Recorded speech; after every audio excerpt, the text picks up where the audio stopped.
Olá investidor, olá investidora, seja muito bem-vindo ao nosso programa especial Onde Investir em 2026. Eu sou Renan Souza, editor do Crypto Times, lá do portal irmão do seu dinheiro, o Money Times, e é um prazer estar com vocês aqui mais um ano.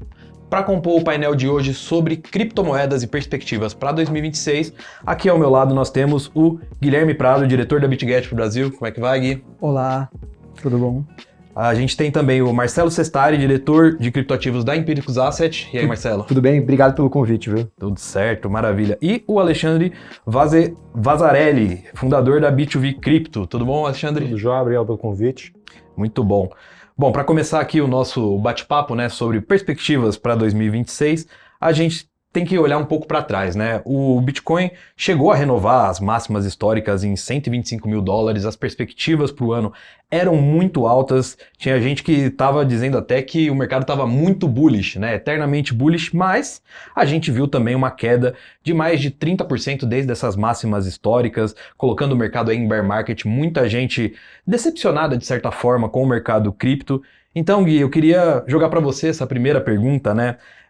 O que aconteceu para o Bitcoin decepcionar tantos investidores assim em 2025 e fazer aquela pergunta típica, né, que rola no mercado? O Bitcoin morreu em 2025 e a gente está aqui no velório dele em 2026? Com certeza não.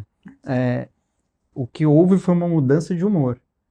Nós tivemos, sim, como você mesmo falou, as máximas aos 125 mil dólares, porém, tinha alguns analistas com uma estratégia ou uma expectativa um pouco mais linear, o que dá a entender que é uma frustração. Mas o ativo ele continua sendo o mesmo e a projeção também. Porém, a gente sabe que existe, vamos dizer, as quedas abruptas no mercado, dado o sentimento. Então eu digo que o humor mudou. O humor mudou para 2026. E você, Marcelo? O que você atribui a essa queda no final do ano passado aí, que o Bitcoin se aproximou dos 90 mil dólares até abaixo disso?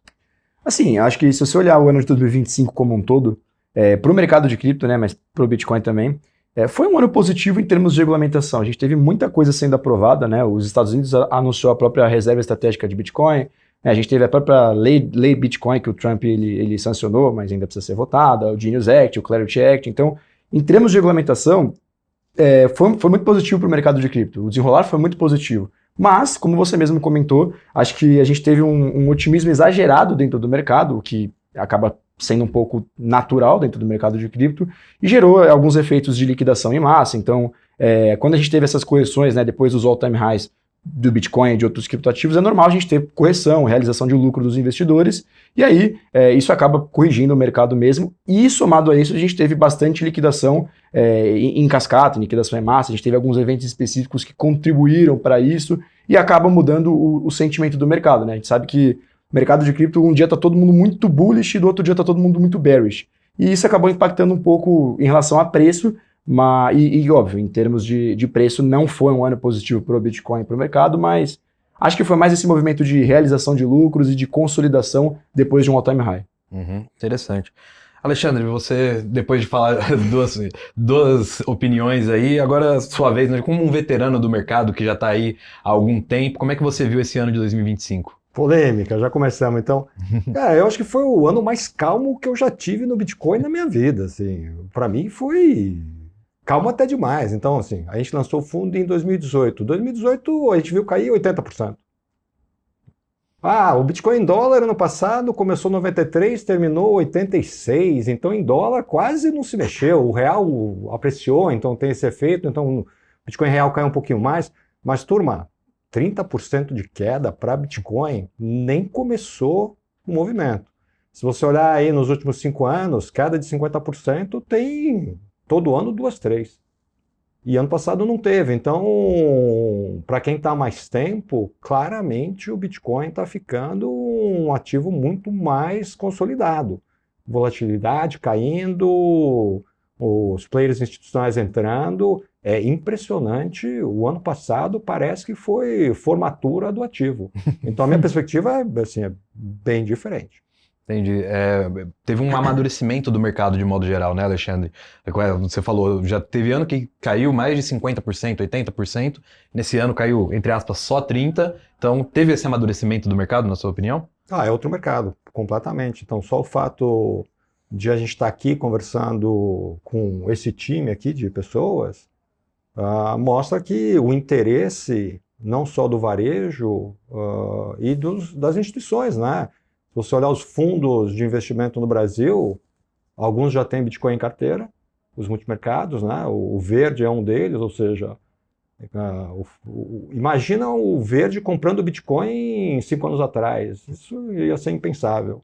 Então, eu acho que isso que faz esses movimentos serem menores, né? Uhum. E a tendência, me parece que é essa, cada vez mais e melhores investidores no ativo. Entendi.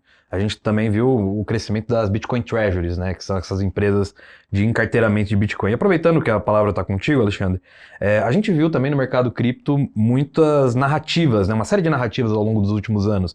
Desde meme coins, NFTs, plataformas de contratos inteligentes, agora agentes de IA, enfim. Esse amadurecimento do mercado, e agora também a gente tem as Bitcoin Treasuries, esse amadurecimento do mercado em 2026, ele deve continuar ou a gente deve começar a colher os frutos desse amadurecimento? Eu acho que as duas coisas, né? Os criptoativos eles são ótimos para você começar novas tecnologias. Então, o memecoin é uma tecnologia que apareceu lá. O que a gente está vendo agora? Então, a gente estava até comentando o Polymarket. Polymarket é um produto de cripto. Outro produto de cripto... O mercado de previsões, né? Isso, o Polymarket é um mercado de previsões, que é super interessante, que você pode antecipar a sua opinião de fato. Então, assim, tem vários mercados. A gente estava vendo aí possibilidades bem amplas. Outro mercado que a gente acha que... E Polymarket vai provavelmente soltar um token esse ano.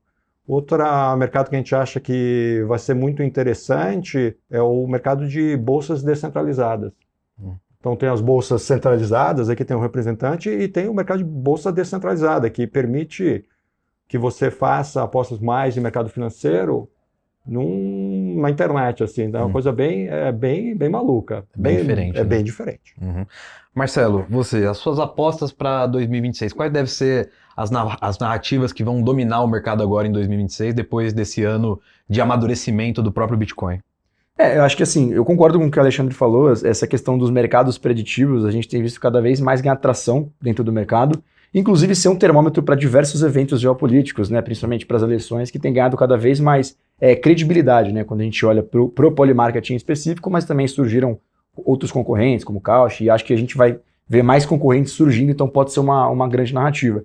Acho que além disso, cara, o setor de stablecoins é um setor que eu acho que, enfim, foi a narrativa do ano passado, mas eu acho que vai perpetuar ao longo desse ano também, porque, bom, quando você olha, né, pelo menos pela questão do Trump, ele tem interesse estratégico em investir nesse setor, não é à toa que ele aprovou, né, o Genius Act e o Clarity Act, óbvio que a gente precisa...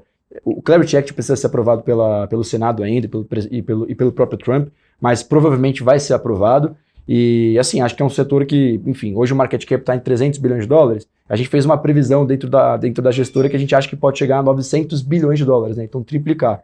Então assim, é um setor que eu estou bastante otimista, apesar de ter sido a narrativa do ano passado, acho que vai se perpetuar ao longo desse ano, porque, bom, não é que tem só interesse institucional, mas também tem interesse governamental dentro desse setor. Então acho que mercados preditivos e o setor de stablecoins. Até porque o Genius Act ele exige que a empresa emissora tenha títulos do Tesouro norte-americano, né? Então a gente vê agora em 2025 uma fraqueza um pouco maior do dólar.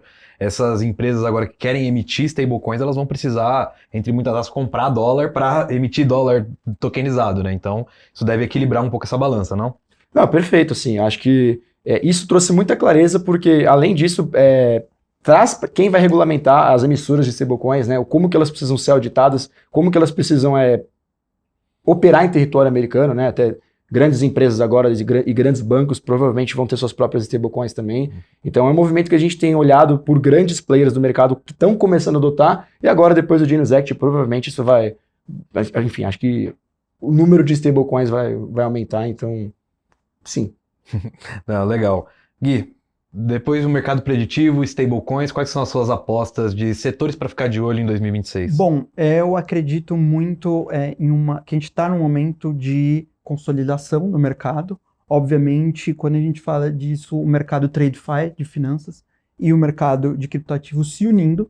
Então, justamente essa é a narrativa onde nós, como BitGet, também temos que nós não deixamos de ser uma exchange centralizada e agora somos uma UAX. Então, nós temos, além dos criptoativos, então você pode tradear criptoativos, também o Forex, dólar e a tokenized, como é que chama?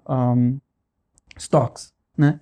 Então, essa união, eu acredito também que nós temos uma narrativa de RWA bastante forte esse ano. Eu até brinco que esse ano é um ano de yield, justamente porque a união dessas tecnologias que já vêm sendo aplicadas ao longo dos anos no mercado de cripto, elas estão vindo de encontro com o mercado financeiro tradicional. Então, além do que eles falaram, eu acredito que essa é uma grande narrativa desse ano. Vou só aproveitar que, assim, quando a gente começou lá em 18, uma das nossas teses era que tudo ia ser tokenizado. Uhum. O que eu quero dizer com isso é o seguinte, a ação da Petrobras, hoje a ação da Petrobras ela é um registro na CBLC.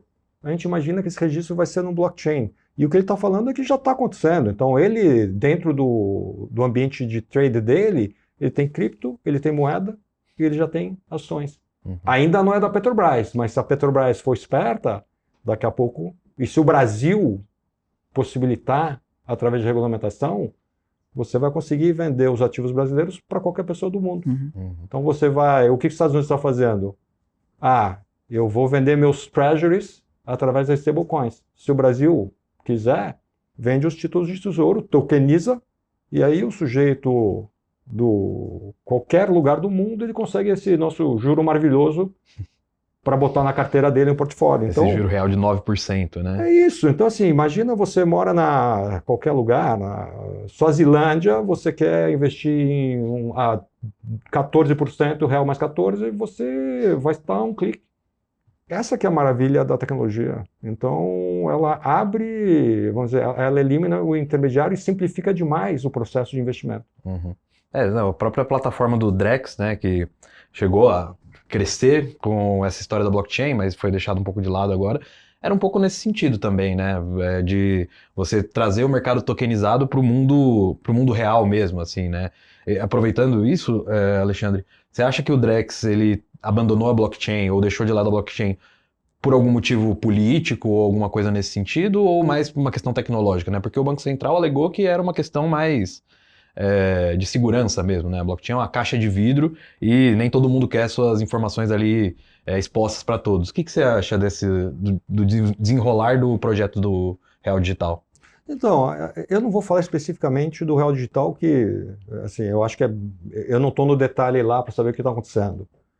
Mas o que eu acho é que os projetos que vão ser vencedores são aqueles que vão usar a tecnologia que existe e não fazer o carro deles, né? Então, já tem 28 blockchains funcionais, o Tether está em, sei lá, o Tether deve estar em 20 blockchains diferentes.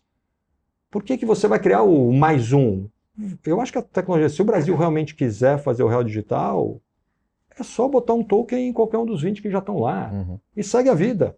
Eu acho que esse que é o modelo. Qual que é o grande barato da nossa tecnologia? Ela ser a mesma para todo mundo. Acabar com essas coisas quadradas e controladas. Então, quando um investidor do exterior ele vai investir num país, quanto menos barreiras de entrada tiver, mais seguro ele está. Se para investir no país você precisa entrar na blockchain do país, eu acho que é mais difícil. Entendi. Porque daí o país pega e desliga o blockchain dele. Então, se ele para investir nesse... Então, vamos lá, se o Brasil quiser vender um título de tesouro, ele vai lá na Solana, vai lá no Ethereum, faz um token e vende. Eu acho que o cara que está lá na Suíça vai preferir comprar um token no Ethereum do que na blockchain de qualquer país. Vale para o Brasil, vale para qualquer país. Uhum. E os Estados Unidos, percebeu e se movimentou. E os outros países, eu acho que cada um no seu ritmo vai ser levado a se movimentar. Legal. Aproveitando esse tema de tokenização também, vou passar um pouco a palavra para o Gui, depois para o Marcelo.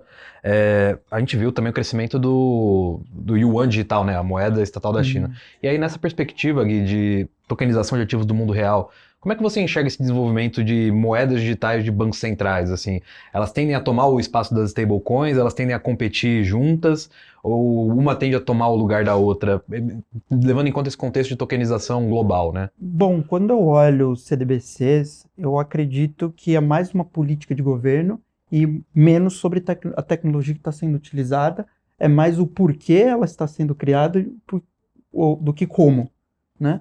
Então, a China, nós sabemos como ela funciona, o WeChat é um exemplo muito grande de como funciona na China, onde você tem certas coisas que podem ou não podem ser feitas e o governo controla. Então, é mais sobre isso e menos sobre tecnologias propriamente dito. Eu acredito que os Estados Unidos, o fato de, vamos dizer, abortarem essa ideia e serem inteligentes, como o Alexandre mesmo colocou aqui, de utilizar algo que já está no mercado, já se provou, bom, eu vou utilizar isso a meu favor. É a forma mais inteligente de, vamos dizer, agregar a sua tecnologia, quer dizer, a sua economia dentro dessa tecnologia. Uhum. Então, para mim, no meu ponto de vista, o Brasil ele está indo no meio termo, porque ele é bastante protecionista, e ao mesmo tempo ele também tem historicamente ele é um país que a população ela é adepta à tecnologia. Uhum. Então, quando você tem essa incongruência, vamos dizer, nós temos aí alguns pontos de convergência que podem ocorrer ou não. Então, acho que a gente está bem nesse momento. Justamente quando você fala mais sobre regulação no Brasil, há algumas pessoas que estão bastante bullish e outras estão um pouco menos, né? Justamente por causa dessa característica que o Brasil tem. Uhum. E dentro desse panorama global, assim, né, a gente tem o Pix, por exemplo, é uma coisa que é só nossa aqui, né? Exato. Um ativo, praticamente, uma tecnologia praticamente 100% brasileira e que substitui até as próprias stablecoins, né? Uhum. Então, às vezes, uma stablecoin não faz tanto sentido aqui para nós quanto faz para um norte-americano, por exemplo, que precisa mandar o dinheiro rápido para um outro lugar. Substitui, mas é o sistema fechado. Vai mandar um Pix para a Holanda. Ah, sim. O sistema fechado, exatamente. Sistema fechado. Sistema fechado é fácil. O grande barato é você fazer negócio no mundo todo. Sim. Se a gente ficar fazendo negócio no bairro, não precisa de cripto. Que a gente também tem outros países aceitando Pix também, né? Você vai para aqui para os nossos irmãos da América Latina, na Argentina você compra vinho com Pix, você compra doce de leite com Pix, né? Mas enfim, eu entendi o que você quis dizer com um sistema fechado, é fechado em si. E Marcelo, para você não ficar fora da nossa discussão sobre tokenização e tal, o mundo hoje ainda existem muitas blockchains, né? O próprio Alexandre falou, a blockchain da Solana, a blockchain do Ethereum e tal. Hoje o mundo já é multi-chain. Entrar mais uma blockchain, por exemplo, estatal, seja dos Estados Unidos, do Brasil, da China, de qualquer outro grande país, é uma boa, é ruim? Como é que você enxerga esse novo desenvolvimento do mercado? Cara, assim, acho que depende de como essa nova blockchain ela vai entrar, né? Se ela vai ser permissionada, se ela não vai ser permissionada, se qualquer pessoa vai conseguir construir nela ou não. Eu acho que assim, quando a gente olha para o mercado de RWA, né, hoje, se não me engano, deve estar na marca dos 32, 36 bilhões de dólares, né? E existem mais de 600 trilhões de dólares em ativos que podem ser tokenizados. Então, por que eu estou querendo dizer isso? Existe um potencial gigantesco desse setor acabar crescendo. E por conta disso, tem espaço, sim, para novas blockchains entrarem. Existem já as blockchains que já dominam esse setor, como, por exemplo, a própria Ethereum, né? Solana também é uma blockchain grande no setor de RWA, você pega Tron, mas principalmente em stablecoins essas daí, né? Mas eu acho que existe, sim, espaço para novas blockchains entrarem, justamente porque é um mercado que ele é relativamente pequeno e tem um potencial gigantesco para crescer. E assim, se vai ser uma blockchain do governo que vai abocanhar uma parte e sejam de stablecoins que, sei lá, são CBDCs, a gente não sabe ainda como vai funcionar. Acho que o mercado vai dizer o que é melhor ou não. Uhum. O próprio mercado vai aderir a CBDC ou aderir a stablecoin, né? É uma coisa meio assim. Eu acho que o mercado, assim, ele vai... A partir do momento que a gente a partir do momento que vai surgir, que novas blockchains surgirão, sejam blockchains estatais, né, governamentais, ou as blockchains do jeito que elas já existem, o mercado mesmo vai avaliar onde cada blockchain se encaixa, se tem espaço para uma, se tem espaço para todas ou não. Cada uma com sua característica, né? Umas Exato. mais rápidas, outras mais seguras. Não, legal. Dando sequência aqui no panorama internacional que a gente tem também, né? A gente está vendo um mundo cada vez mais bélico, né? A gente teve conflitos na Rússia e Ucrânia, o próprio conflito de Israel com o Hamas, agora a ação militar nos Estados Unidos na Venezuela, enfim, o mundo está sendo tomado por guerras em todos os cantos, né? A gente viu também a valorização do ouro, né? Tanto no final de 2025 quanto agora no começo de 2026, a busca por ativos seguros, e o Bitcoin tem como tese central ser esse ouro digital, né? Então, Gui, a primeira pergunta, né, desse panorama de 2026 para você é como que o Bitcoin vai se posicionar nesse contexto, né? O Bitcoin vai ser o ouro digital, ele vai ser essa reserva de valor virtual nesse mundo cada vez mais incerto, né? Com o investidor cada vez mais buscando por ativos seguros?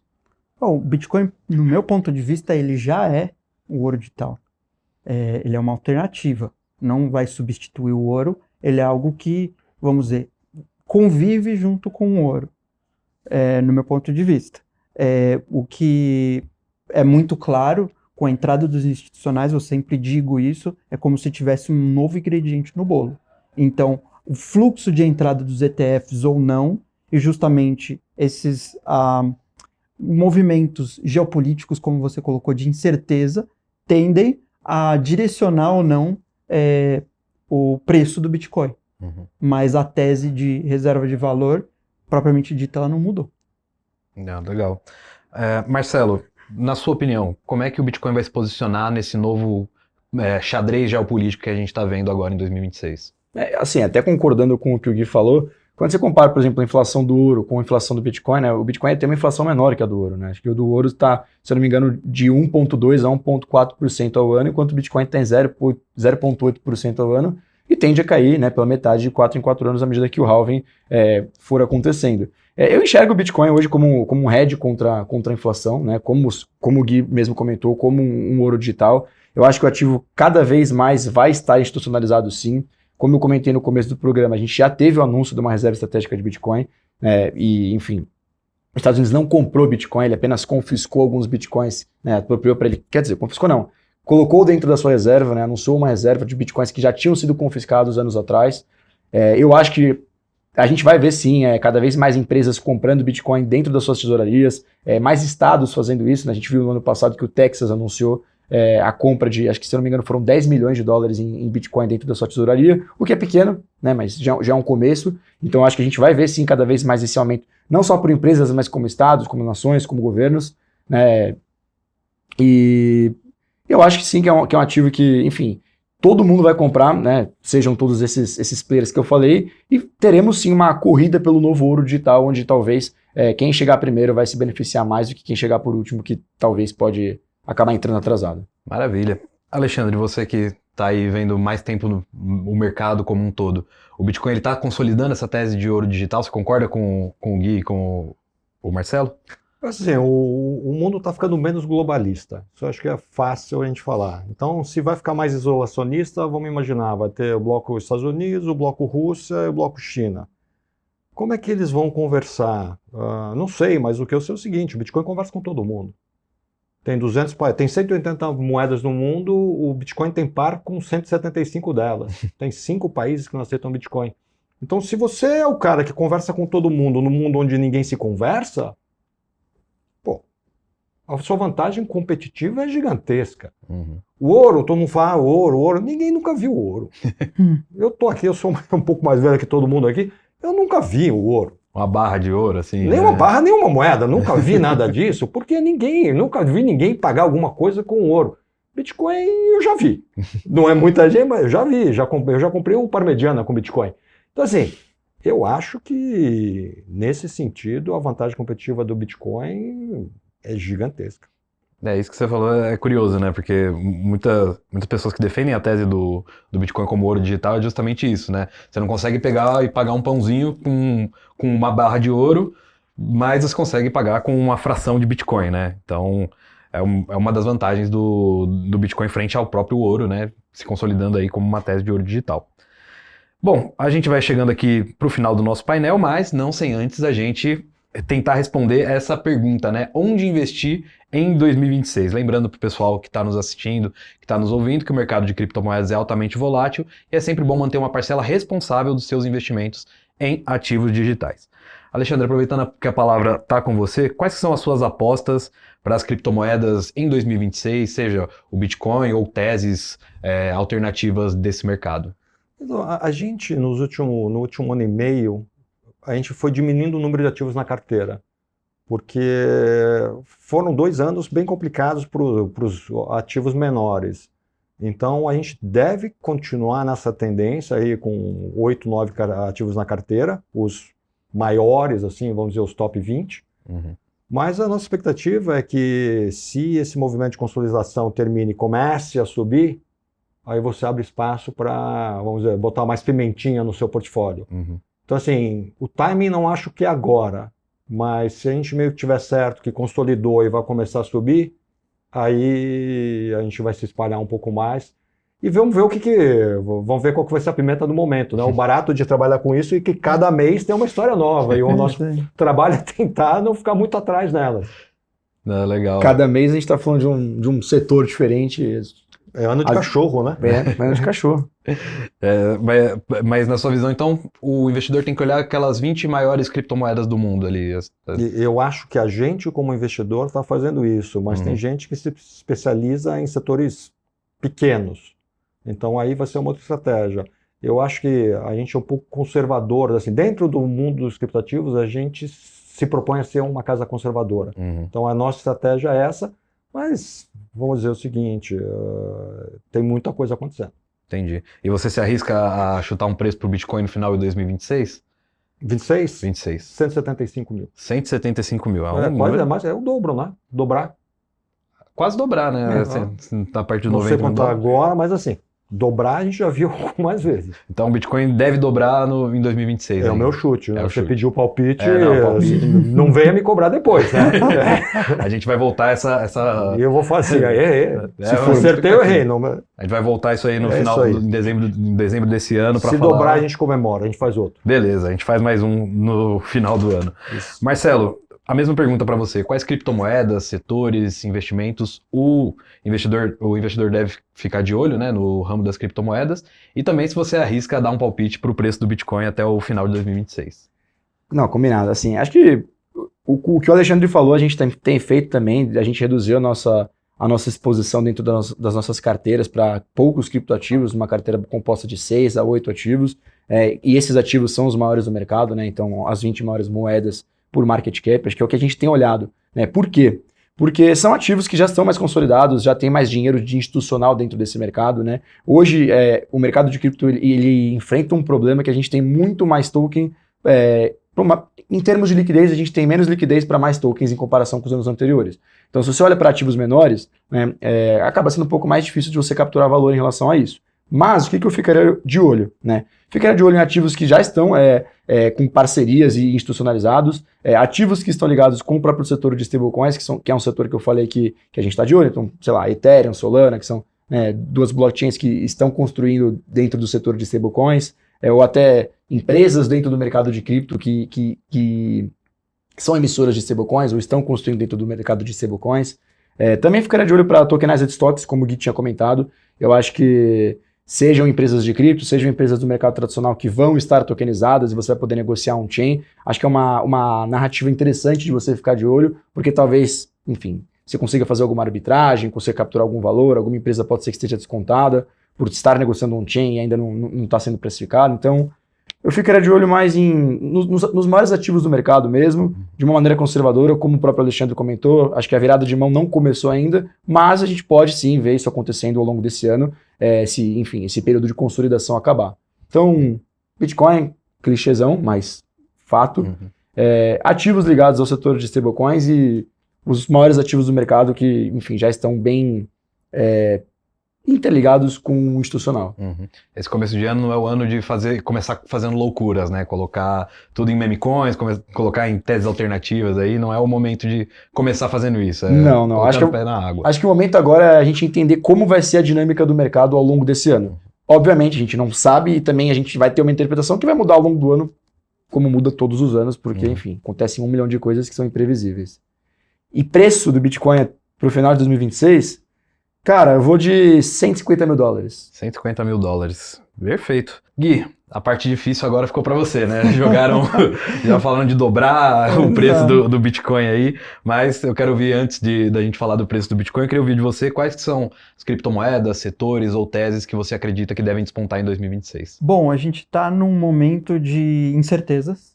Cada mês ou cada semana que passa a gente tem algumas coisas que sem precedentes, num cenário macroeconômico. Então, nada de loucura. Eu também eu acredito que a gente está em um ano, como eu havia dito, de yield and tokenization. Então, dado essa conjectura, ficar ali, eu vou ser mais conservador ainda. Eu acho que tem que ficar nas 10 principais moedas. E olhar mais para o yield. Como que eu vou gerar yield em cima delas?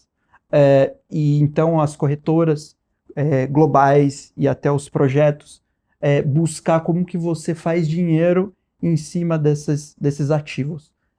Cada vez mais, então, a gente tem estratégias já estruturadas, não só apenas para aquele trader profissional ou aquele trader que está iniciando, mas digamos que você é um profissional liberal e você não tem tempo, então você pode, por exemplo, investir em algumas formas onde você recebe um yield daquele token, né, de uma forma muito mais automatizada e muito mais simples, apenas com alguns botões. Então, eu acredito que a volatilidade do mercado está sempre aí. Então, investir, por exemplo, numa Solana, em um Ethereum, são ativos bastante interessantes, além de, obviamente, o Bitcoin. É o que eu sempre digo, né? Você tem que ter um pouquinho de Bitcoin na carteira para você poder investir nas outras. Mas esse é o meu ponto de vista. Uhum. Legal. E perspectiva de preço do Bitcoin, você se arrisca? Bom, eu também vou ser um pouquinho mais conservador. Já que o chute dele foi 150, eu vou falar 125. 125. Renovar as máximas históricas aí do último ano. Então, renovando a máxima histórica, eu acho que já é um grande passo. Você vê, né? O Alexandre, que é o cara mais do fundo, mais conservador, mais velho do mercado, já tá colocando o preço lá em cima, hein? Acho que vamos ter surpresas aí em 2026, então. Bom, eu digo mesmo, vamos comemorar se tiver acima dos 125. Com certeza. Esses 4 aqui vão estar muito felizes se acontecer, né? Exato. Bom, e além do Bitcoin, né? Quais são as segundas teses aí que devem aparecer no mercado? E começando com você, Alexandre, qual que é a sua segunda tese além do Bitcoin? Olha, eu gosto bastante de Ethereum. Tem muita coisa acontecendo e ele é o blockchain mais maduro. Então, assim, se o tema de stablecoin e o tema de RWAs crescer, ele vai capturar grande parte desse crescimento.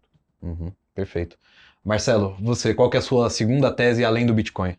Assim, eu concordo com o que o Alexandre falou, né? Acho que a Ethereum, a gente tiver um crescimento no setor de stablecoins e de RWA, que particularmente acho que a gente vai ter, ela tende a se beneficiar. Mas, para não ficar repetitivo, vou falar um outro ativo que eu gosto bastante, que é Aave, é um protocolo de empréstimos dentro de DeFi, né? Se eu não me engano, é o maior protocolo de DeFi em TVL, que é o valor total travado. Eles têm mais de 30 bilhões de dólares travados dentro da plataforma. E assim, eles lançaram um aplicativo recentemente onde você consegue mexer, tem um UX bem legal, e basicamente o investidor consegue depositar dólar, depositar Bitcoin, quer dizer, consegue depositar Bitcoin, consegue depositar vários criptoativos e ganhar um yield em relação a isso, tanto tomando empréstimo, tanto emprestando. Então, é um ativo que, enfim, está no mercado já faz muito tempo, tem um projeto interessante, gera receita e pelo menos o pessoal de cripto gosta. Então, estou otimista com ele. Gui, depois dessas duas teses gigantescas aí, qual que é a sua tese além do Bitcoin? Bom, eu iria de Solana. Solana eu acredito que tem uma possibilidade de crescimento bastante grande.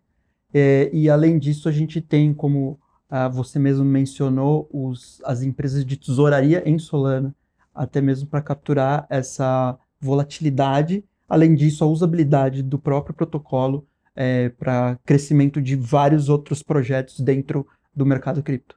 Bom, queria agradecer, Gui. Considerações finais agora do nosso painel, que você pode dizer para o investidor o que fazer nesse 2026, né, e o que esperar agora. Queria te agradecer por estar aqui também, mas alguma consideração final? Bom, 2026, como eu disse, é mais sobre você achar formas de fazer o seu próprio dinheiro render de uma forma mais automática e mais simples. Legal. Marcelo, muito obrigado por participar do nosso painel nesse início de 2026. Alguma consideração final? Pô, eu que agradeço o convite novamente, né? É um prazer estar aqui com vocês. E um recado para o investidor ao longo de 2026 eu acho que quando você for surfar e navegar no mercado de cripto, não deixe ser levado pelo FOMO e pelo FUD. Então, tenha paciência, comece pelo Bitcoin, porque é o principal ativo do mercado. Acho que as pessoas elas subvalorizam o fato de a gente ter bastante Bitcoin e tem que sim ter a maior parte do seu portfólio em Bitcoin. E depois você começa a aventurar em outros ativos, sejam tokenized stocks, altcoins, ou yields em stablecoins, ou outra coisa do tipo. Então, é isso. Não deixe ser levado pelo FUD e nem pelo FOMO. Bacana. Alexandre, obrigado também por participar do nosso painel hoje. Alguma dica aí para o investidor, alguma consideração final? Então, eu acho que esse ano é um ano eleitoral. No Brasil, toda vez que você tem eleição, você traz um risco para os investimentos muito grande. Então, quem olhar nos ciclos eleitorais passados, os anos são complicados.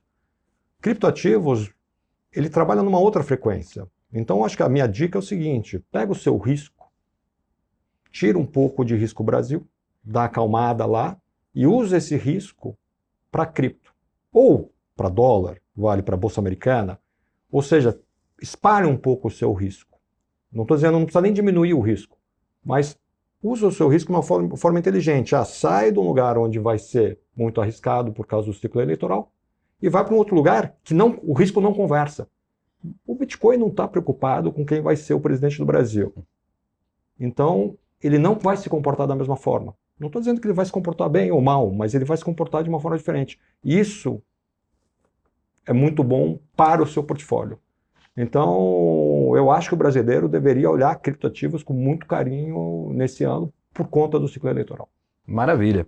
Então, chegamos ao fim de mais um painel. Muito obrigado, Alexandre, Marcelo, Gui. E a você que está nos assistindo e está nos ouvindo, não esqueça de compartilhar esse vídeo com quem precisa ouvir mais sobre o mercado de criptomoedas. Já deixa o seu like e ativa as notificações para você ficar por dentro dos nossos painéis aqui do nosso evento Onde Investir em 2026. São ações, fundos imobiliários, cenário macroeconômico, enfim, panorama completo para você começar esse ano. Até! Você acabou de assistir ao painel sobre criptomoedas com oferecimento da BitGet, uma das maiores exchanges do mundo. E se você quer aproveitar as recomendações que os especialistas acabaram de compartilhar, eu tenho uma boa notícia. Ao comprar R$600 em criptomoedas na plataforma da BitGet, você pode ganhar uma recompensa de R$100. Ela é válida para novos clientes e para pessoas que já têm conta, mas ainda não compraram nenhuma criptomoeda na empresa. Vale lembrar que com a BitGet você pode comprar, vender, guardar e ganhar criptomoedas.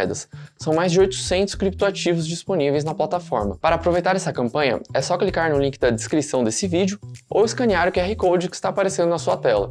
Aproveite e bons investimentos!